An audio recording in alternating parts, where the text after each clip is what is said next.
Boa tarde a todos e todas. Meu nome é Gia Cisneros, eu sou professora da Universidade de Alberta e agradeço muito a oportunidade da Juliana, do Júlio, de me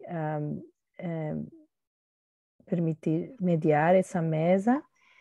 Hoje temos três palestrantes, três apresentadores que vão falar por 15 minutos. Infelizmente, a Natalie Ferris não está aqui hoje, mas vamos ter o Eric Costa, Juan Garcia Hernández e uma terceira apresentadora espontânea, a Lia Petrelli.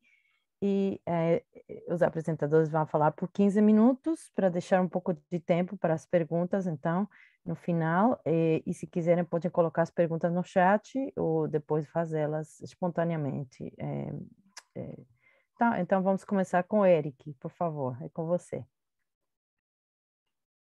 Boa tarde. Vou só projetar aqui a imagem, que seria essa, né? Bom, então, primeiramente, boa tarde, obrigado a todos do evento, né, os que estão presentes.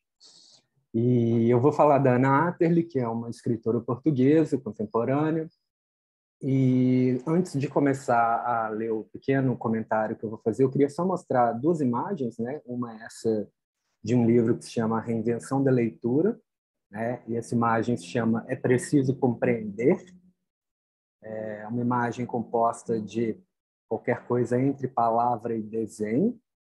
E vou fundamentar um pouco o meu comentário também a partir desse outro livro dela, que se chama Anacruza, que são relatos de sonhos, 68 sonhos que ela anotou. Vou deixar essa imagem projetada enquanto eu faço a leitura do meu comentário. Bom, o texto se chama Ana Atterley, traço, letra, desenho. A primeira parte se chama gesto, traço e vazio. O gesto permanece nas formas como excedente do traço. Entre palavra, matéria pré-literal e imagem, o traço instaura um campo de hesitação, um litoral impreciso. Neste limiar, o puro traço é possibilidade de que haja letra, desenho e substância informe. O campo de hesitação do traço produz um vazio de fala, segundo Barthes, que desaloja aquele que escreve e aquele que lê de seus supostos lugares de saber.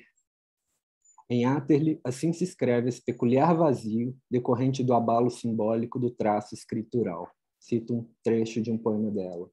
A máscara da palavra revela e esconde o rosto vago de um sentido mudo. O traço, como marca da incomunicabilidade do dizer magético, subsiste na obra de Atterley como letra do desenho e desenho da letra, impedindo a fixação das formas e expandindo o território da comunicação ao incomunicável, isto é, à sua matéria visível e audível. A segunda parte se chama Anacruza, um hipotético começo da escrita. A imagem é qualquer coisa que está diante de nós e inicia algo, afirma Atterley. Na imagem, algo se inicia e chega ao espectador como em um sonho que antecipa a quem o experiencia e com ele recebe algo mais. Nesse indeterminado algo, talvez resida uma ideia de começo, e não exatamente de origem, propícia ao pensamento do traço em relação à imagem e da imagem em relação à palavra na obra de Atterley. Um começo como que inicia e permanece nos desdobramentos da coisa iniciada.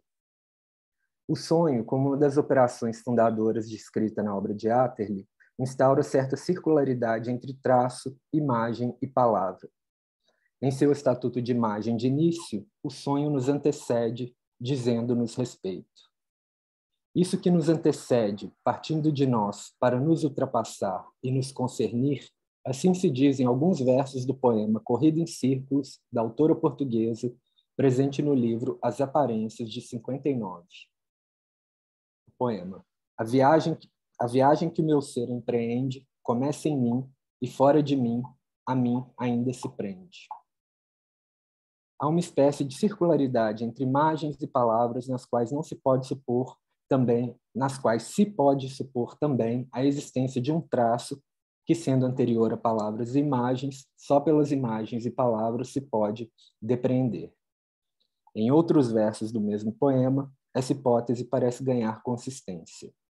O círculo é a forma eleita, é o que principia no que está acabado. Lembremos, a imagem de um círculo não deixa de ser um traço que tem em seu hipotético fim um começo não menos hipotético. A respeito dessa articulação circular entre imagens em que algo se inicia, palavra, traço e sonho, um importante livro de Atterley é Anacruza, 68 Sonhos, em que se podem ler as anotações de sonhos da autora, datadas de 1959 a 1982. O livro foi publicado em 83 e os primeiros textos são de 59, um ano após a publicação de seu primeiro livro, intitulado Um Ritmo Perdido. A palavra anacruse, ou anacruza, em música, remete a um elemento da composição que marca um começo, que permanece como começo insituável no decorrer da música. Segundo Maurice Blanchot, trata-se da duração de uma espécie de tom débil ou silêncio insituável, entretanto audível. Cito Blanchot. Anacruse é, sem dúvida, para os gregos, um simples prelúdio, o prelúdio, por exemplo, da lira. Em exemplos do século XIX, ela se complica. No primeiro compasso, o inaugural, nada se ouve, ou se ouve um tom tão débil que parece falhar e que, por isso, dura sem durar, ou dura mais do que dura de fato, de modo que, depois dele, ou a partir dele, a nota por fim tocada se eleva a um esplendor às vezes prodigioso, esplendor ou impulso tão forte que só lhe resta regressar a recair em um novo silêncio. Assim, o antes e o depois se deslocam e não se fixam num lugar determinado, sem que o ouvido treinado ouça aí a confusão de uma desordem. Fim de citação. A anacruse, como começo em que quase nada se ouve, ou como um tom débil de falha aparência, dura silenciosamente e destitui antes e depois. Sendo prelúdio, sua permanência, segundo Blanchot, é a de um começo silencioso prolongado na obra em execução. Cito Blanchot. Através da anacruse, se sustenta o silêncio daquilo que ainda se ouve ou vai ouvir-se naquilo que não se ouve.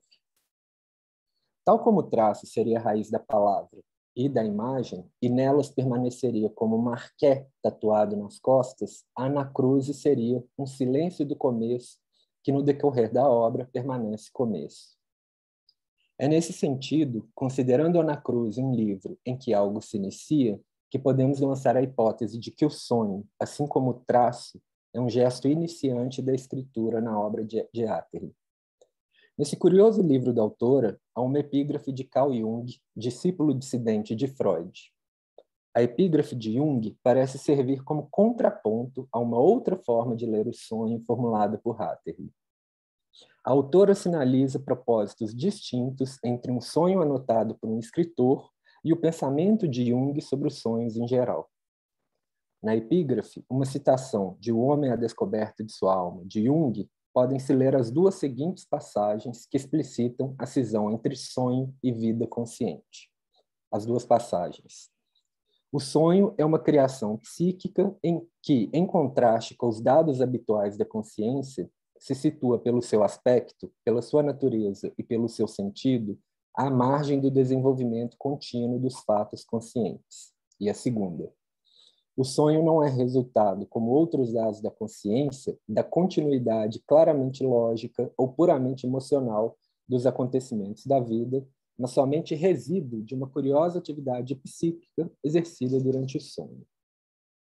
A partir da epígrafe, o sonho seria resíduo da atividade psíquica noturna à margem da consciência. Mas, sendo descontínuo, esse resíduo de vida exterior à consciência anota-se, talvez sinalizando um lugar de nascimento da imagem na obra. Atterley não apenas anota os sonhos desde que começa a publicar, mas depois de já publicado cerca de 14 livros, decide publicar essas anotações. Anotar sonhos, tarefa aparentemente banal, participa de um projeto de estabelecer continuidade ou mesmo coincidência entre palavras e imagens, que procuram comunicar a sua incomunicabilidade. Após a epígrafe, há um prefácio da própria autora em que se repensam os modos de ler fundados em explicações, os quais, no limite, destruiriam e se sobreporiam ao texto. O leitor é conduzido à interpretação e não à explicação, que, ao confirmar o que está escrito, prolonga o gesto iniciante da obra e de suas imagens. Cito a passagem de Atterley. A diferença entre a atitude dos antigos e a dos nossos contemporâneos a respeito do sonho, quanto a mim, reside neste ponto essencial. Enquanto hoje queremos explicar os sonhos, os antigos quiseram interpretá-lo. No primeiro caso, estamos perante uma atitude de desmitificação. No segundo, estamos perante uma atitude de remitificação. No primeiro caso, desvenda-se para anular. No segundo, desvenda-se para confirmar o véu. Fim de citação. Prolongar o gesto iniciante da obra não se reduz à mimetização de estilo. Trata-se antes de interpretação impulsionada pelo traço fundador da obra. É fundamental ainda a distinção proposta entre os procedimentos de explicação e interpretação.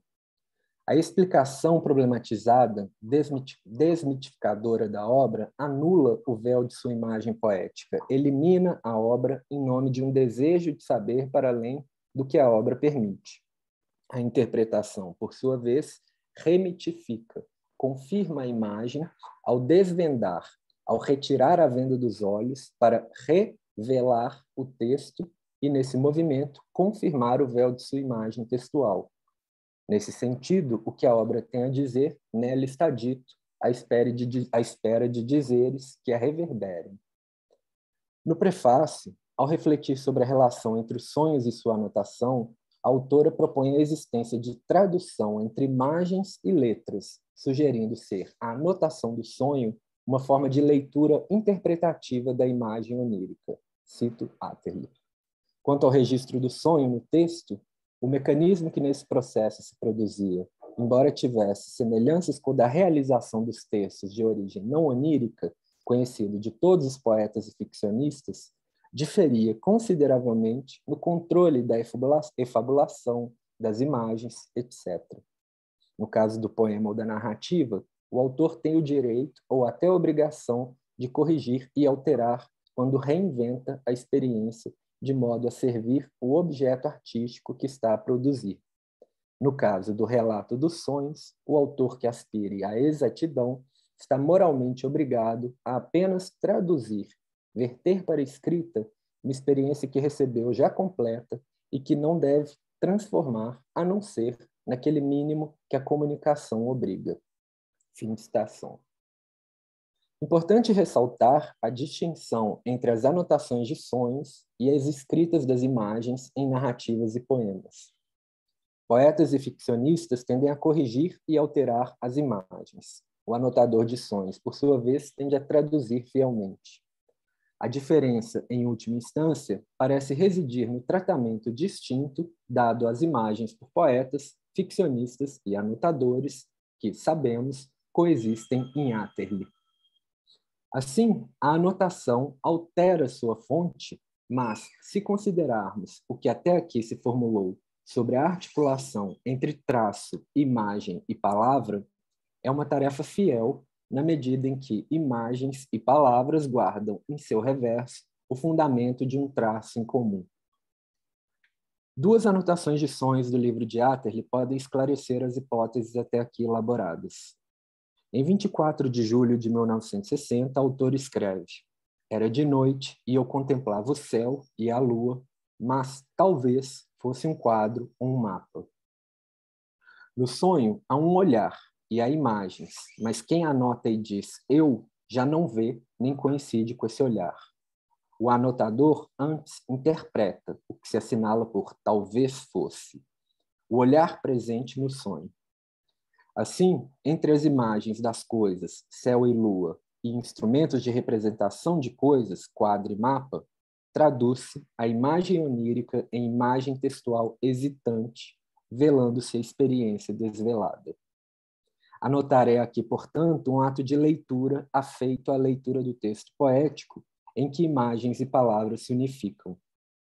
Aproximando o texto onírico do poético, o traço escritural de Atterley apresenta-se também na seguinte anotação de sonho de 10/8/61.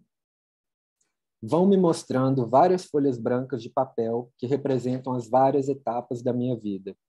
Parecem perfeitamente brancas, mas cada uma tem alguns pontinhos negros, quase imperceptíveis. Colocadas todas essas folhas umas sobre as outras, o total de pontinhos perfaz uma folha completamente negra. Nessa anotação, o próprio sonho acontece já segundo os princípios da escrita, da materialidade que é na base das palavras e das imagens. Reveladoramente, nesse caso, a matéria descrita como representação da vida demonstra que a vida, uma vez feita escrita, é assimilada pela obra. O sonho anotado simula, assim, um enodamento entre a anotação, o suposto sonho da cena de escrita, e a vida, em que as palavras assumem uma consistência metafórica afeita aos procedimentos poéticos de Atterley, como se pode ler no seguinte breve poema de Fibrilações. As palavras pesam, os sinais excedem, o poema é um nó simulado. Melo e Castro, em uma leitura presente no fim do livro Anacruza, permite-nos desdobrar um pouco mais o nó de uma vida em obra em Ana Atterley. Uma pequena citação do Melo e Castro. Para quem tem o ofício de escrever, só a escrita existe e só ela toma conta totalitária, despótica, absoluta de tudo, com seu código de limites e aberturas. E pobres de nós escritores, está-nos vedado, talvez, o verdadeiro sonho. Quando julgamos sonhar, escrevemos ainda uma vez mais. As anotações participam da obra menos como componente poético do que como indício do que na obra não se deixa registrar, o verdadeiro sonho. A vida aquém ou além do escrito. Vida que se revela, talvez, no traço quase imperceptível de um suposto verdadeiro poema de que só temos um poema. Cito mais um pequeno poema de Fibrilações, que é um livro póstumo da Atterley. O verdadeiro poema não se pode ler, é um tiro no escuro, inaudito e cego. Assim como, segundo Melo e Castro, está-nos vedado talvez o verdadeiro sonho, não se pode ler o verdadeiro poema. Mas o que podemos ler é, entretanto, um poema que se propõe como uma verdade sobre o poema ilegível. Talvez um verdadeiro poema esteja na raiz da palavra e da imagem, inaudito e cego, como traço fundador, e por isso ilegível. Procurando fidelidade ao que propõe Atterley, é preciso compreender, que é essa imagem que vocês veem na tela, talvez seja justamente a ilegibilidade do traço de um verdadeiro poema o que se deve buscar a todo tempo nessa obra, ainda que o objeto da procura seja furtivo. Furtivo, ainda que esteja em toda parte, se entendido como uma anacruse em que se sustenta o silêncio daquilo que ainda se ouve ou vai ouvir-se naquilo que não se ouve. Ideia que agora podemos acrescentar. Um pequeno verso de Atterley. Os meus poemas são o inaudível grito de um sonho. Para concluir, então, nessa obra, a palavra diz o seu excesso, diz o excesso da palavra. Disse como palavra em excesso, soletrada na medida do poema, que por dentro, em seu traço, se expande. Ler Ana Atterley será, no limite do impossível, seguindo o percurso do poeta que caminha por palavras, bate em duros muros com surdo rumor, uma experiência de se abeirar do traço ilegível que há no horizonte de qualquer escrita e de qualquer imagem. É isso.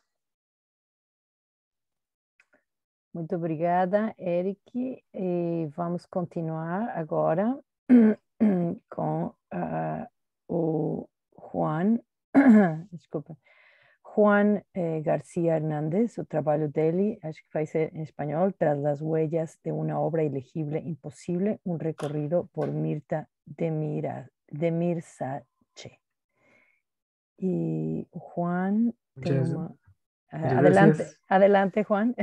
Gracias, Odil. Gracias a todos por estar aquí, a los presentes y en general también a los organizadores por esta estupenda ocasión respecto a pues, poder platicar poesía visual, ¿no? Y un poco me da mucho entusiasmo compartirles mis recientes investigaciones sobre Mirta del Misaje. Bueno, un poco antes de avanzar, me disculpo porque toda la ponencia la daré en español, pero bueno, espero que en la medida en que sea pausado, pueda hasta cierto punto comprenderse en buena medida de lo que trato de decir. Entonces, bueno, pues ahora, no sé si se pudiera como compartir el archivo, un poco para tenerlo por ahí. Uhum. Caio, ¿Sí? você recebeu a imagem? Eu mandei agora. Bueno, pues igual en lo que pueden ver en pantalla el archivo y el documento, les empiezo como a comentar qué es lo que trataré de exponer ese día de hoy. Y básicamente mi intención es interpretar la obra del artista argentina Mirta del Misaje con el fin de exponer una respuesta ante la siguiente pregunta. ¿Es posible determinar al lector como un arquitecto artesano del sentido a partir de libros imposibles constituidos por escrituras ilegibles? Para limitar esta inquietud, el aporte en esta ocasión se divide en tres momentos. Primero me enfocaré hasta cierto punto en brindar algunos rasgos generales sobre la producción artística de Mirta del Misaje, llamando la atención sobre al menos dos obras célebres para reconocer sus principales intenciones. Posteriormente fijaremos nuestra búsqueda en virtud de dos conceptos. Uno, el libro imposible y otro, la escritura ilegible. El estudio de ambos implicará una mayor comprensión sobre la producción del artista, quien nació en 1940. Además, recuperaremos algunas ideas de Roland Barthes, que también nos dará como cabida a explorar la obra que nos plantea Del Misaje. Y al final, pues esclareceremos hasta qué punto Del Misaje nos invita a replantear la figura del lector más allá de la tradición occidental, transportando nuevas formas para generar sentido. Bueno, de entrada conviene advertir que la escritura sémica no es un invento reciente, pues de cierta forma este tipo de escritura existe mucho antes de que recibiera un nombre. A partir de esta advertencia podemos asistir a una serie de preguntas que asaltan a nuestro juicio, tales como, ¿cuál es la diferencia entre la escritura asémica y la escritura alfabética? ¿Puedo leer escrituras asémicas como pictogramas? ¿O aquella escritura representa la realidad? Claramente todas estas preguntas presuponen un marco teórico más amplio. En consecuencia, conviene decir que una escritura sémica es una forma o modo de escribir que no tiene una dimensión semántica fija. Esta negación del sentido o del significado implica revertir la actitud natural ante lo que habitualmente comprendemos como escritura. Pues cuando lidiamos con letras como las que quizá yacen, bueno, en cualquier lado, ¿no? En un libro impreso y demás, o en las pantallas cuando scrolleamos y demás, las reconocemos como signos que nos resultan familiares. Pero en el caso de la escritura sémica, y ahora como pueden ver en la pantalla, pues se ve desplazada aquella seguridad o certeza, ¿no? Si no sabemos si lidiamos con pictogramas, con letras o con qué lidiamos. Al respecto, Peter Schwenger apunta, los signos que tenemos ante nuestros ojos no pertenecen a ningún sistema conocido.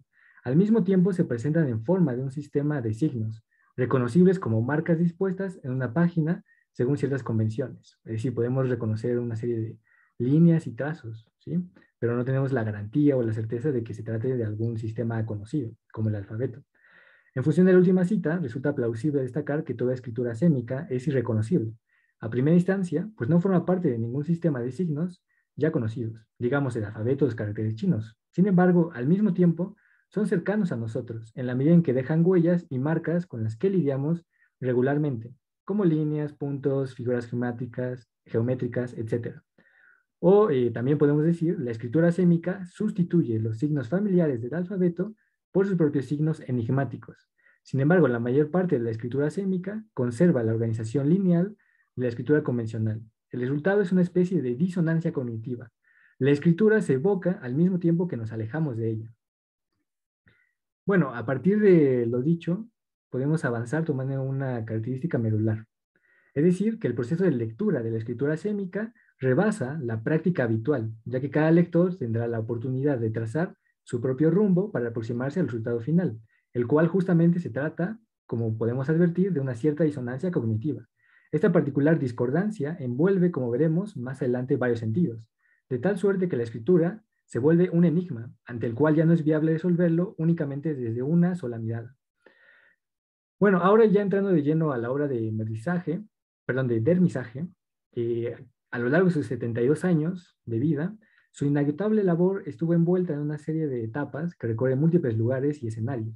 En dicho tránsito podemos encontrar vínculos con distintos ámbitos, entre ellos la música, el teatro, la pintura, la poesía visual y, por supuesto, la filosofía. No obstante, si queremos definir de algún modo su obra, la podemos clasificar dentro de la denominada escritura sémica, tal como hemos advertido anteriormente. Pues bajo este movimiento encontramos obras representativas y que recientemente se han exhibido en museos internacionales como el MACBA en Barcelona o el Centro Pompidou en París, entre otros. La trayectoria de Mirta destaca también por relacionarse con varios artistas, editores y pensadores como el mexicano Ulises Carrión, Roberto Altman, Florent Pajole y por supuesto Roland Barthes. Recientemente, y a raíz de su fallecimiento en 2012, los herederos de la obra de Mirta, en colaboración con organismos internacionales e instituciones de Buenos Aires, lograron poner en marcha el legado Mirta de Misaje, con el propósito de proteger la memoria y producción del artista en la continuidad de la difusión de su biografía y extenso trabajo. Sin embargo, resulta conveniente preguntarnos sobre el modo en que se define su obra, pues como veremos, esta cuestión ha representado una multiplicidad de interpretaciones frente a la tal dificultad. Nosotros hemos optado por traer a colación un breve relato en torno al proceso de creación que ella misma compartió en una entrevista con Edgardo Kosiransky. Había estudiado artes plásticas, un año de filosofía y estaba viajando. Un día sentí que una especie de nudo se desataba dentro de mí, que empezaba un proceso cuya manifestación aún no vislumbraba. 3 días después, sentada en un patio, empecé a trazar garabatos sobre un papel madera, como rulos de lana enmarañada, pero con títulos y párrafos separados. Luego, en serio, letras. Entonces decidí que era necesario hacer encuadernar este libro, una medida y un volumen arbitrario, pero elegidos conscientemente. Yo los quiero como páginas de un libro, de un objeto con tapas, cosido por un lado y abierto por otro. Si alguien quiere pegar una de esas páginas a la pared, que la rompa, que le dé a su gesto el sentido de arrancar una página.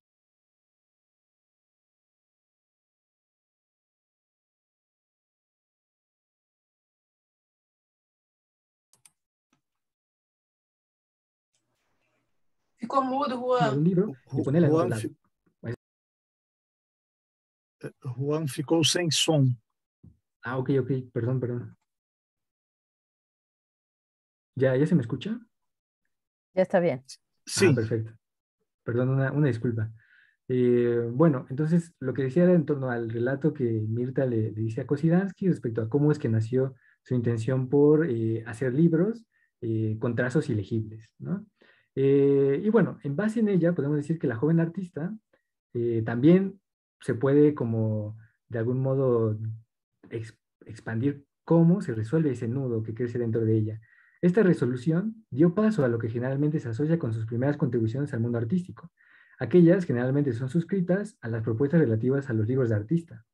Aunque como ella misma advierte en su relato, estos libros no son delimitados a partir de los métodos convencionales de aquella época, sino que intentará proponer un libro que genere una lectura activa, o como enfatiza al final, que el lector le dé a su gesto el sentido de arrancar una página del libro y ponerla en otro lado.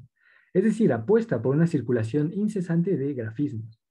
Estos grafismos se convertirán en una especie de fuente de donde emanará varios proyectos. Entre ellos destaca uno titulado Investigación y creación de grafismos y su aplicación interdisciplinaria. Allí, Dermisaje proponía explorar una área intermedia entre las comunicaciones visuales, las artes plásticas y desarrollar un formato de escritura nuevo en su producción. Este proyecto, dicho sea de paso, estuvo considerado para la beca Guggenheim, pero bueno, después no lo consiguió. Dermisaje también, para exponer dicho proyecto, decía: ¿en qué consiste mi trabajo con grafismos? No es fácil para mí dar una explicación fundamentada de ellos. Mi trabajo comenzó en 1967. En mis grafismos, además de la importancia de su continuidad, desarrollo, relación y dinámica, son importantes sus formas y en algunos casos sus colores. Podría decir entonces que mi actividad reconoce conexiones con gráfica, plástica, lingüística y escritura. Estos grafismos son formas originales, son, y esto habrá que recalcarlo, significantes sin significado, aunque no podría aplicárseles el adjetivo de arbitrarios. Sirven de soporte, de estructura vacía, para que el otro, desde su interior, vierta en cada significante vacío sus propios significados y constituya su propio relato. Yo escribo, inscribo mis libros que son perfectamente ilegibles, y esa estructura tenue de vacío se llena en cuanto llega el lector. Y recién entonces podría decirse que lo que escribo se constituye en mensaje y los significantes vacíos en signos. Ahora tenemos una mayor luminosidad sobre cómo definir la obra de Mirta. Ya hemos explorado su principal material de trabajo, a saber, los grafismos. Estos, a su vez, pueden ser caracterizados como ciertas formas originales, formas que son significantes sin significado. Esta proposición nos conduce a identificarlos como un soporte, una sustancia vacía que se complementa en relación con un lector, quien al final será el encargado de dotar de sentido a aquellas estructuras vacías. Como prometimos al inicio de nuestro texto, centraremos nuestra atención en dos conceptos medulares, el libro imposible y la escritura ilegible. Empezaremos con el primero en la medida en que funge como una suerte de caja que integra escrituras ilegibles. Como hemos visto a partir de las palabras que enunció del mensaje, ella se define como una escritora que inscribe libros que son perfectamente ilegibles. Vamos a detenernos en esta idea porque es fundamental para comprender el desarrollo de sus primeras obras. Recientemente, en un artículo de Julio Preto, titulado La línea pseudoalfabética, apunte sobre el ilegible en Mirta de Misaje y León Ferrari, argumenta: en Del Misaje hay desde el principio una intención muy clara de presentar su trabajo como un tipo de escritura que aspira a la forma del libro, así como un rechazo explícito tanto de su conceptualización en cuanto a obra plástica como de las formas de circulación de la obra de arte, a saber, exhibición en galerías, museos, ferias de arte, etc. Algo para ser leído, carta, diario postal, boletín, etc. Se trata de un libro imposible. Cierro la cita de Prieto. Ahora creo que ya han estado viendo las obras de Mirta. Para confirmar aquella conceptualización del libro, que va más allá de las formas de circulación convencionales, nos servimos de dos obras. En la primera imagen podrán notar justamente algunas páginas del libro número 1. Este libro número 1 se publicó por ahí de 1972 y forma parte de al menos una serie de 500 páginas, de acuerdo al testimonio de Mirta. Evidentemente solamente aquí mostramos 3 páginas, ¿sí? Y bueno, en función de esas páginas, resulta viable destacar que los grafismos que tenemos ante nuestra mirada producen un efecto que rebasa la escritura convencional caracterizada por la linealidad de las oraciones. Como pueden notar, no hay una linealidad, digamos, convencional, ¿sí? En suma, podemos descubrir que no hay oraciones ni frases. En su lugar vemos formas, figuras que se expanden a lo largo del espacio en blanco. Estas figuras no siguen ningún orden preestablecido y persiguen una ruta que deja tras de sí, como pueden notar, efectos cromáticos, trazos indiscernibles, líneas traspuestas entre sí. Este tipo de escritura puede traducirse, como ya hemos tratado de delimitar, como una escritura asémica, en la medida en que no es descifrable ni transmite algún mensaje en particular. Sin embargo, es importante señalar que lo indescifrable no son solo los grafismos, sino también y sobre todo la lógica de composición del libro que los reúne. Es decir, tenemos un libro ilegible, conformado por una serie heterogénea de grafismos. Dicha obra nos conduce a transformar nuestra visión del lenguaje, creando así una lectura que debe manipular aquellos grafismos, pues de no existir manipulación por parte del lector, aquellos significantes vacíos se quedan en la nada. Se trata de hacer malabares con esos grafismos. En virtud de semejante ejercicio de manipulación, nos liberamos de la tiranía que imponen determinadas formas de expresión convencionales, como el libro o incluso el periódico. Una manera de alejarse de la tiranía que impone el periódico lo vemos en la obra de Mirta, la cual no solo se subvierte la legibilidad del texto periodístico, como pueden notar en las siguientes páginas, sino también la visualidad del medio, arruinando la verosimilitud de la representación. Todo ello contribuye a desmentir el efecto de la página de diario, en el mismo gesto con que se le invoca, de manera que la pregunta no sería ya, ¿qué lenguaje es? ¿O qué quiere decir? Sino más bien, ¿qué es esto? ¿Qué clase de artefacto? Un grado cero de la escritura periodística. Habrá que distinguir justo este guiño del grado cero de la escritura periodística porque es justo una alusión clara al grado cero de Roland Barthes, ¿no? Y su famoso ensayo. La obra a la que nos estamos refiriendo es justo al diario número 1, año 1, ¿sí? También son las primeras páginas de su primer diario ilegible que nos compartió Mirta, también por ahí de 1971 y 1972. En función de la última cita, y bueno, de lo que hemos tratado de advertir, como también de las imágenes que pueden notar, surge este concepto clave, escritura ilegible. Ahora bien, este concepto puede llevarnos a recorrer un camino más amplio a efectos de este texto. Podría convenir trazar un itinerario en el cual Roland Barthes, también en un ensayo, Variaciones sobre la escritura, apunta, y lo cito, escrituras que no podemos comprender y de las que sin embargo no se puede decir que sean indescifrables. ¿Qué quiere decir esto? Que el significante es libre, soberano. Una escritura no necesita ser legible para ser plenamente una escritura. Estas escrituras ilegibles nos dicen solamente que hay signos, pero no sentido. Bueno, la argumentación de Barthes resulta importante porque al redactar estas ideas ya tiene en cuenta la obra de Dermisaje. Como paréntesis, habrá que decir que hay una correspondencia entre Barthes y Dermisaje bastante interesante, que a lo mejor después podemos platicar en torno a esta correspondencia, porque de algún modo también Barthes, este célebre semiólogo, producirá algunas escrituras ilegibles, pero que en gran medida son influencias de Mirta del Misaje.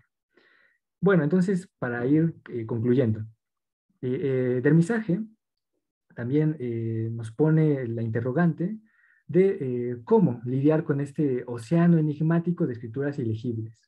A pesar de ello, y a pesar del enigma y un poco del reto que nos propone del Misaje en sus obras, creemos que para leer su obra es necesario suspender nuestra relación con la tradición occidental de la lectura, en la medida en que a partir de una parcial retirada podemos asumir una nueva manera de leer.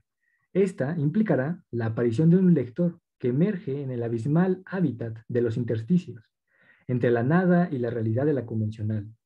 Esta nueva figura del lector crece solo en la medida en que se vuelve una suerte de arquitecto artesano, que trabaja con totalidades de lenguaje aún no descubiertas, y a partir de ellas se anima a construir nuevas moradas de sentido, sean las escrituras ilegibles y los libros imposibles de Mirta del Misaje, las columnas que sostienen la entrada de aquellos hogares de sentido.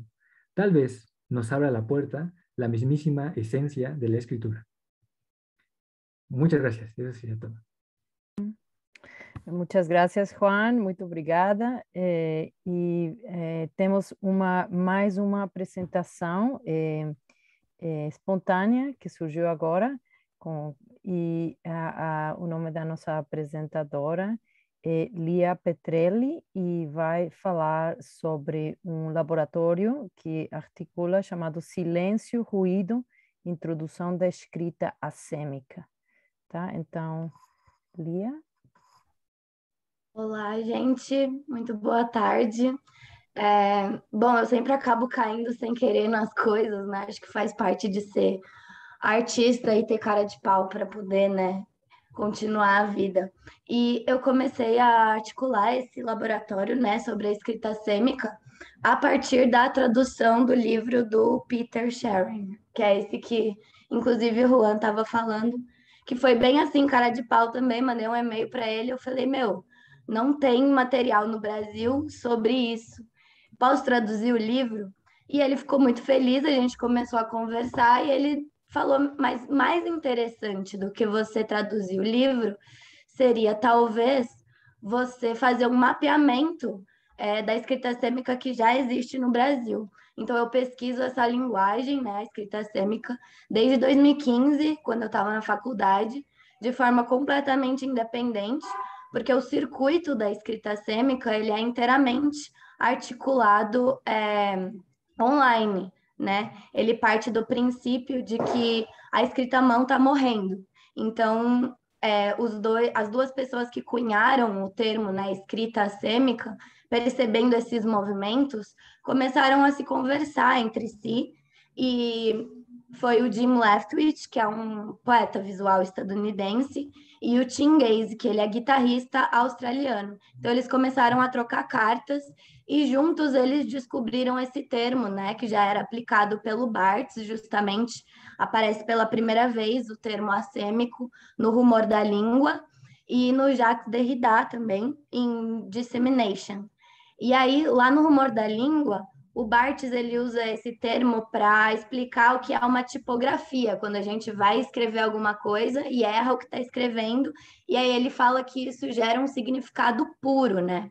E o Derrida, ele explica os espaços assêmicos como o que seria essa coisa assêmica, né? Que é tipo, os espaços entre as palavras existem para a gente identificar o que elas significam, mas eles em si não significam mesmo nada, assim. Então, é uma linguagem que tenta, ao máximo, excluir signo, símbolo, objeto, e a partir daí a pesquisa vai se desdobrando, né? Aí, os dois poetas, eu fiquei nervosa, gente, porque, né, inesperadamente, mas vamos aí. O Jim e o Tim Gaze descobriram que eles estavam perseguindo um ideal impossível, e eles decidiram continuar perseguindo só por essa razão, justamente por ser impossível. Eles perceberam que era uma coisa que talvez pudesse, tipo, mudar todo o caminho da história da escrita à mão, né? Já que a gente estava chegando no fim. Como chegamos, de fato, né, na década de 90, quando o teclado, a internet, abrangeu o mundo tecnológico de maneira ininterrupta, assim, né? Hoje a gente não precisa mais escrever à mão para se comunicar através de textos, enfim, a gente usa o teclado muito mais do que a escrita à mão. Então ela meio que ficou sem lugar. Porém, a escrita é uma coisa essencial, né, para o desenvolvimento motor do ser humano. Tanto que hoje a gente sabe que na neurolinguística existe uma coisa chamada sensação assêmica. Porque quando algumas pessoas passam por acidentes e danificam a broca e o Wernicke, que são duas áreas do cérebro que são vinculadas à comunicação, elas deixam de compreender signo, símbolo e objeto, mas elas não param de se comunicar. E isso fez um boom na pesquisa da escrita sêmica, porque, poxa, como as pessoas que não reconhecem símbolos continuam a escrever. O que acontece é que elas meio que criam um vocabulário, né? E aí o Tim Gaze, inclusive, ele é muito entusiasta do poema Processo aqui do Brasil. Nas pesquisas dele, ele cita o Vladimir Dias Pinto, o Álvaro de Sá, a Neide de Sá, Regina Puchan e o Avelino de Araújo. Então, ele está muito conectado com as coisas que acontecem aqui. E como todos os pesquisadores ainda estão vivos, porque é uma linguagem que vem se desenvolvendo desde a década de 90, né, muito recente, eles continuaram a fazer tudo isso. Então, eu vou apresentar alguns trabalhos de alguns artistas rapidamente. Na verdade, eu vou apresentar do Tim e do Tim Gaze e do Jim Leftwich, que também são muito entusiastas da arte postal, que é o que eu, inclusive, influencio a galera que faz os laboratórios comigo a fazer também. Enquanto isso, eu vou falar um pouco sobre o que o Jim fala sobre essa escrita, né? Ele disse assim, numa entrevista para uma revista de pós-literatura, ele escreve: nós, humanos, não pensamos através de palavras. Existe um nível mais profundo, que só se condensa em palavras no estágio final do pensamento.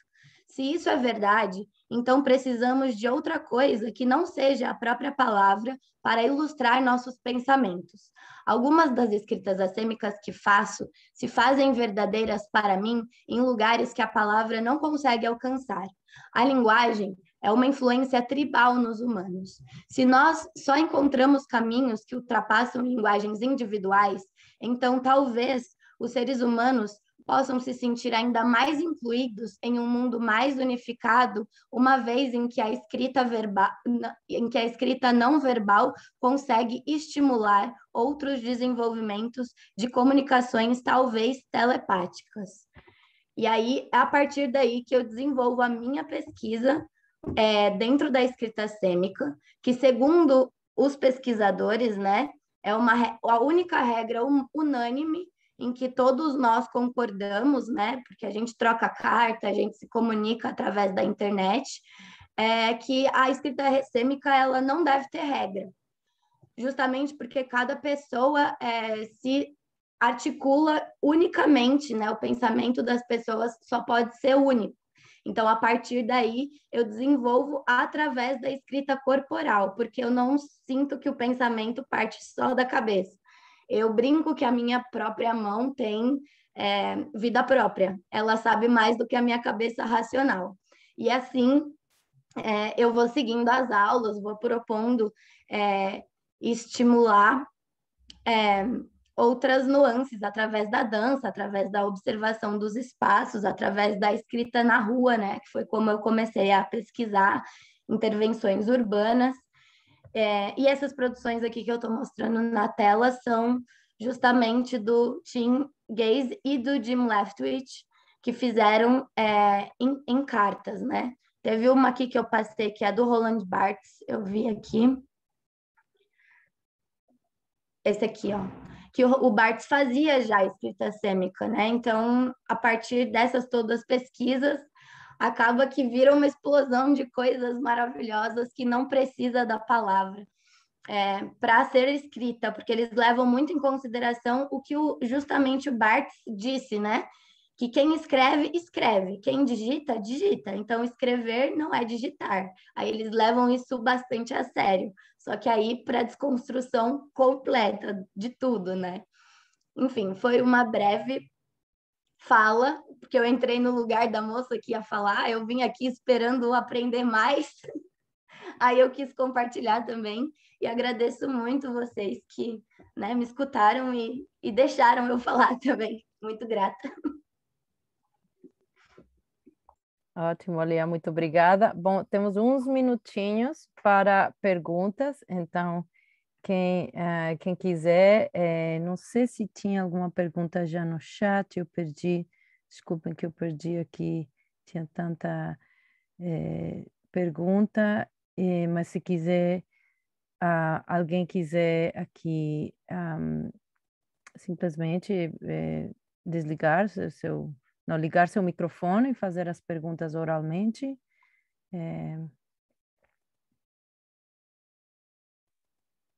Ou levantar a mão também. Estou aqui tentando ver se uma pergunta.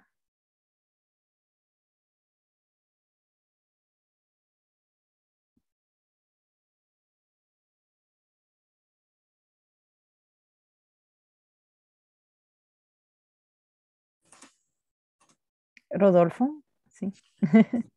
Eu queria só colocar uma questão entre o que falou o Juan e a Lia, que o Juan falou que a gente tinha que esquecer da maneira em que a gente lê, né?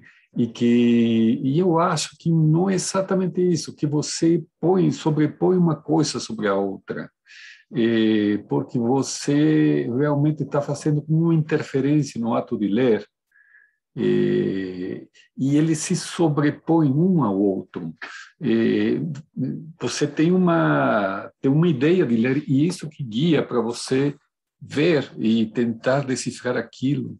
Eu acho que é super interessante como esse choque acontece, e seguramente tanto o Juan como Lia poderiam falar mais desse choque entre o ensino, a costume de ler, né?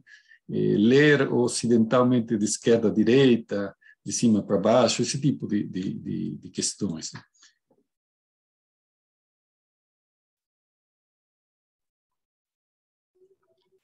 Eu posso fazer algumas considerações sobre isso, porque eu acho que não é esquecer o modo que a gente lê, é alterar o sentido que a gente dá para a leitura. Ao invés de procurar palavras e signos que a gente conhece para completar uma palavra, eu acho que é alterar o modo em que a gente olha para o traço que está ali colocado, a intenção que está ali, sabe? Eu acho que é uma alteração no modo de interpretação da leitura. Não esquecer que a gente sabe ler, porque aí também acho que é meio impossível, né? Gracias. Igual, sí se me escucha, ¿verdad? Vale.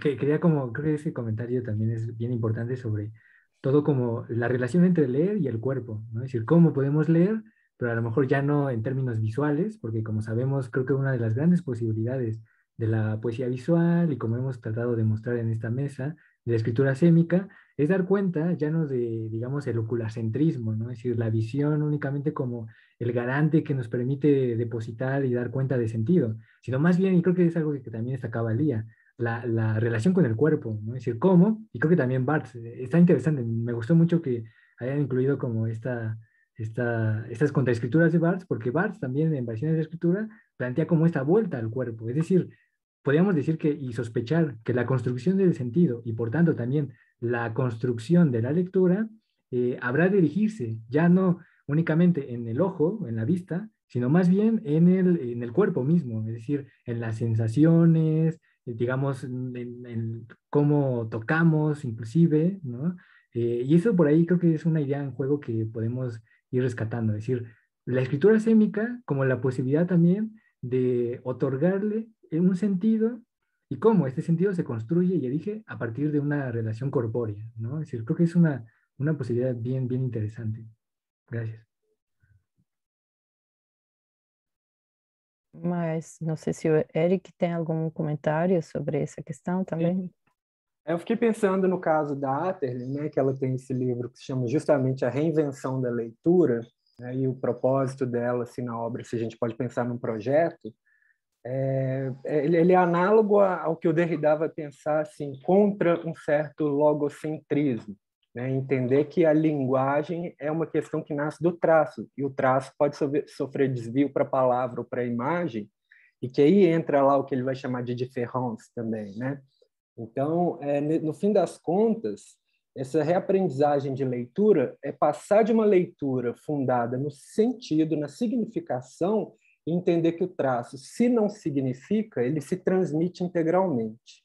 E essa transmissão que o traço faz pode impulsionar mais criação, não pela via do sentido. Tanto é que a gente escreve sobre esses autores, a gente cria a partir desses autores, não pela via do sentido. Isso é leitura. Se a gente pensar do ponto de vista do que se faz até no sentido mais convencional de cânone, que é leitura e reescrita a partir do que foi lido, tem essa outra forma de ler, que é de trabalhar com o traço e os impulsos do traço, né, que tem a ver com essa corporalidade, com o gesto.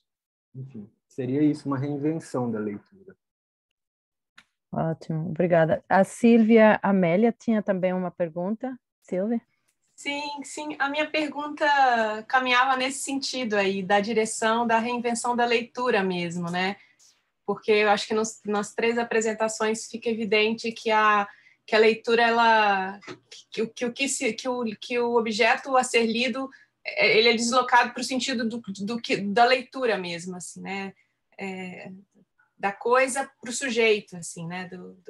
E eu achei isso bem interessante. Eu ia justamente pedir para que vocês falassem um pouquinho disso, assim, desse deslocamento que há, assim, né? Do texto para aquele que participa, né? Para o participante, para aquele que... Eu acredito que vocês tenham respondido, assim, de alguma forma, mas se o Eric quiser falar um pouquinho, eu sou muito fascinada pelo trabalho da Anna Hatherley também, assim, acompanho há alguns anos, e, enfim, como leitora, mais do que como pesquisadora. E aí essa questão né, esse texto é seminal mesmo, né, a reinvenção da leitura na obra dela, assim, né, centralizadora, assim, é importantíssimo. E, enfim, queria que se vocês quisessem falar um pouco mais sobre isso mesmo. Enfim, é isso. Posso só continuar a partir do que eu falei, então, Silvia, que eu acho Claro. que desdobra uma parte, porque tem aquele livro importante do Roland Barthes, né, O Império dos Signos, que ele trabalha com esse conceito de vazio de fala, né, que ele vai a partir de uma visita ao Japão, e ele diz que aqueles signos produzem no ocidental um certo vazio de fala, né? Então o sujeito fica um pouco desalojado, independente de saber ou não aqueles signos, porque o que chamava atenção era o excesso do gesto no traço. Alguma coisa que não tem a ver com o sentido, mas sim com aquela forma que aparece no meio das letras que remete ao traço. E ele fala de um certo deslocamento ou de certa maneira, uma destituição subjetiva que faz com que aqueles traços impulsionem alguma coisa do corpo. Por isso que é interessante, porque a leitura sempre é subjetiva em algum nível. Mas parece que o que ele tenta apontar é que o efeito do traço dessubjetiva e impulsiona alguma coisa do corpo a responder àquilo de alguma maneira. É difícil ficar indiferente a isso que se vê, né? Mesmo é difícil gostar ou não gostar.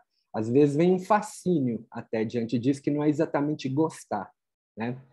Então, se a gente for pensar dentro dessa lógica que ele traz, e pensando que a Anna Hatherley também tem toda uma leitura da escrita chinesa, né? Ela diz que começa a produzir a obra dela a partir de treinar essa caligrafia chinesa, né?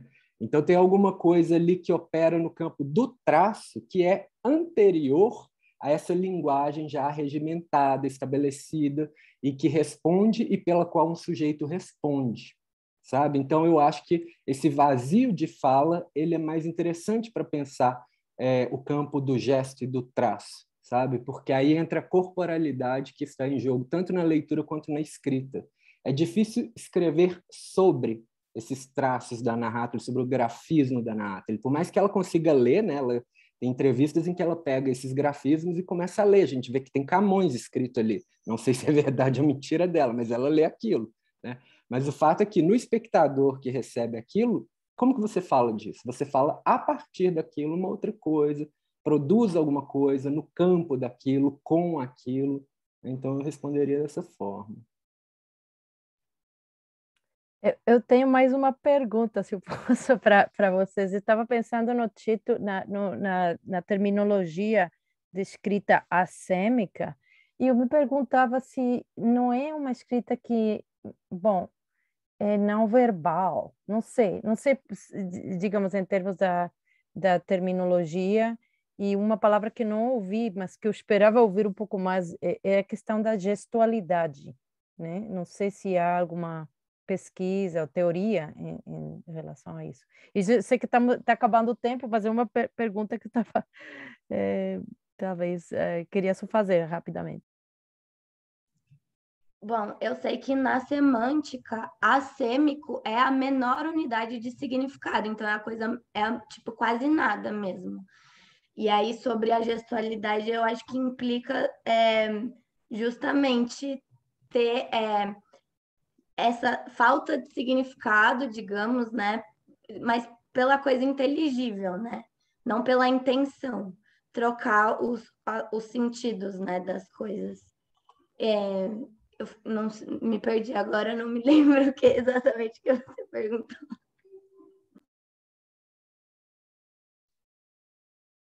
Tem um outro aspecto importante. É bom que a Lia fala, aí as ideias vão vindo, às vezes ela se perde, a gente pensa coisas assim. Mas eu me lembrei de um negócio muito antigo agora, porque Aristóteles vai dizer que mimes é representação da ação, e ação não é gesto. Se a gente pensar com o Barthes também, no que ele fala de figuras, lá no Fragmentos de um Discurso Amoroso, ele vai dizer que são lufadas de linguagem. E essa ideia do sopro, né, da lufada, a gente sabe o quanto isso é caro aos orientais, né? Então, se a gente for pensar na ideia do gesto como essa lufada, que não é exatamente ainda a linguagem, isso talvez tenha a ver com o assêmico, né? Que é alguma coisa entre palavra e imagem, mas que é do campo da linguagem, sabe? Então, o gesto não é a ação que se representa. Por isso que a gente não faz mimes de gesto. O gesto instaura alguma coisa. Ele não é representável.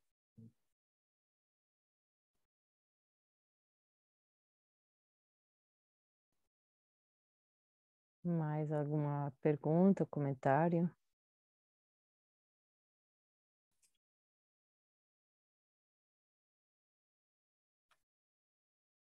Bom, então, Júlio, por favor. Não, só ia dizer que precisaremos concluir mesmo, porque já temos que preparar a próxima, que começa em 10 minutos. Então, muito obrigada a todos, a todas, bom, eu, Júlio, e a Juliana também, pela organização dessa jornada, e vamos concluir, muito obrigada, e continuamos na seguinte mesa, né? Obrigada a todos. Muito obrigado, Odile, por mediar essa mesa, muito bem, mediou excelentemente, e pelas ótimas participações. A Lia, que entrou de última hora também, muito obrigado, Lia, Juan, desculpe, eu esqueci Eric. o nome. O Eric Costa. Muito obrigado a vocês pelas ótimas apresentações. Continuem conosco, convidamos para acompanhar a próxima mesa. E até logo mais. Abraços. Até mais.